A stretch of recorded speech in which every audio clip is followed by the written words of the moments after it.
राष्ट्रीय स्वयंसेवक संघ प्रमुख मोहन भागवत की जेनजी को लेकर की गई टिप्पणी ने राजनीतिक बहस छेड़ दी है। उनका एक बयान जिसमें उन्होंने जेनजी को लेकर यह कहा कि आजकल की पीढ़ी दूसरों की देखा देखी चीजें करती है, जल्दी भावुक हो जाती है और शांत मन से सोचे बिना फैसले लेती है। रिंकू, हाँ जी। अबे आगे ते चलो हण। सत श्री अकाल बीजी। सत श्री अकाल पुत्र। कौन साफ दिख रहा है बीजी? बहुत साफ दिसता। बीजी इन्ने चेर बाद नवा चश्मा बनवा ही लिया। किसे अपने ने पैसे भेजे ने? ते हर महीने भेजणगे। वाह, फोना ते टू टू होਊਗੀ ਤੁਹਾਡੇ 1 ਤਰੀਕ ਤੋਂ ਬਾਅਦ।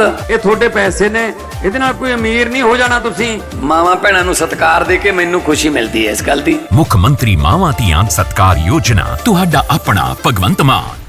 जेनजी अच्छी रहती है, वो अनुकरणशील रहती है, इमोशनल रहती है, बहुत ठंडे दिमाग से विचार नहीं करती है। भागवत के बयान पर समाजवादी पार्टी और कांग्रेस ने तीखा पलटवार किया है। कांग्रेस प्रवक्ता सुरेंद्र राजपूत ने कहा कि आरएसएस बीजेपी का सांप्रदायिक एजेंडा अब आगे नहीं चल पाएगा। वहीं दूसरी तरफ सपा नेता फखरुल हसन ने सीधे बीजेपी की विचारधारा पर सवाल उठाए। देश में भारतीय जनता पार्टी के कुशासन से, अघोषित इमरजेंसी से, संघ के सांप्रदायिककरण से, इसके खिलाफ एक आंदोलन शुरू हुआ है। इसके खिलाफ आजादी हो रही है। सच बात यह है मोहन भागवत जी, दीवार पर लिखी इबारत को पढ़ लीजिए। अब आरएसएस और भारतीय जनता पार्टी का जो सांप्रदायिक एजेंडा है वो कतई नहीं चल पाएगा। आने वाला समय युवाओं का है, जेनजीज का है। बेहतर हो कि आप हिंदू मुसलमान करना बंद करें। जब भारतीय जनता पार्टी की सरकार एक तरफ महिला रिजर्वेशन बिल की पैरोकार बनती है और समाजवादी पार्टी समझती है कि महिला रिजर्वेशन बिल होना भी चाहिए, लेकिन दूसरी तरफ अगर महिलाओं के लिए इस तरह के विचार सामने आएंगे तो समझ में आता है कि भारतीय जनता पार्टी और उनसे जुड़ी हुई विचारधारा वो महिलाओं के लिए क्या सोचती है। इसलिए महिलाएं आज समाज में कंधे से कंधा मिला के चल रही हैं, वो हर फील्ड में हैं और समाजवादी पार्टी समझती है कि महिलाओं को इसी तरह से आगे बढ़ना चाहिए, इसी तरह से देश के लिए काम करना चाहिए। वहीं दूसरी ओर बीजेपी प्रवक्ता आरपी सिंह, गुरु प्रकाश और बीजेपी सांसद शशांक मणि त्रिपाठी ने मोहन भागवत के बयान का समर्थन किया है। उन्होंने कहा कि जिस तरह महिलाएं आगे बढ़ रही हैं, उसी तरह युवाओं को भी आगे बढ़ने की जरूरत है।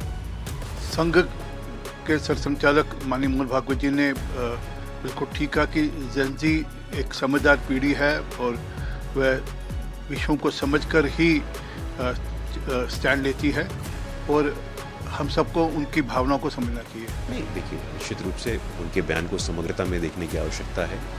जेनजी मातृशक्ति, इनका राष्ट्र निर्माण में एक अत्यंत ही महत्वपूर्ण योगदान है। हम एक अनवरत चलने वाली सभ्यता है, हमारी सिविलाइजेशनल कंटिन्यूटी है और इस दिशा में बातें कही गई हैं। देखिए, मैं समझता हूँ कि जो वंदन अधिनियम के माध्यम से एक संदेश आदरणीय प्रधानमंत्री जी ने पूरे देश को दिया है कि महिलाएं भी सशक्त होकर आगे बढ़ रही हैं और बड़े शहरों की महिलाएं तो बढ़ ही रही थी। मैं समझता हूँ मेरे गांव देवरिया जैसे शहरों की भी और जिलों की महिलाएं आगे बढ़ रही हैं। इससे पूरा देश आह्लादित है और मैं समझता हूँ युवाओं को भी सकारात्मक सोच से जुड़ना पड़ेगा। मोहन भागवत के इस बयान ने एक बार फिर जेनजी पीढ़ी को लेकर देश की राजनीति में नई बहस छेड़ दी है। जहां संघ और बीजेपी के खेमे से इस पर समर्थन मिलता दिख रहा है, वहीं विपक्ष ने इसे सीधे तौर पर सांप्रदायिक और राजनीतिक एजेंडे से जोड़ दिया। अब आने वाले दिनों में ये मुद्दा और तूल पकड़ सकता है।